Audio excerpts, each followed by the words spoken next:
Shivasai family members అందరికీ నమస్కారం. ఈరోజు 4/6/2024 మంగళవారం రోజున మన శివసాయి కంపెనీలో జూనియర్ డైరెక్టర్గా వర్క్ చేస్తున్న శ్రీమతి శ్రీ చిర్రా శ్రీలక్ష్మి మేడం గారి భర్త నక్షత్ర group of chairman Chirra Raju sir గారి పుట్టినరోజు సందర్భంగా మన శివసాయి ఫ్యామిలీ తరపున ప్రత్యేకమైన పుట్టినరోజు శుభాకాంక్షలని తెలియజేస్తున్నాము.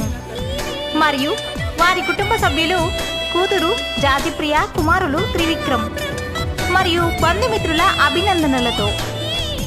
రాజు సార్ గారు మీరు ఇలాంటి పుట్టినరోజులు మరెన్నో జరుపుకోవాలని, అష్టైశ్వర్యాలతో ఆయురారోగ్యాలతో ఆ భగవంతుని ఆశీస్సులు మీకు ఎల్లవేళలా ఉండాలని, మీరు మరిన్ని ఉన్నత స్థాయిలకి ఎదగాలని మనస్ఫూర్తిగా కోరుకుంటూ మరోసారి శివసాయి ఫ్యామిలీ తరపున పుట్టినరోజు శుభాకాంక్షలని తెలియజేస్తున్నాము. Many more happy returns of the day Raju sir. Thank you to all.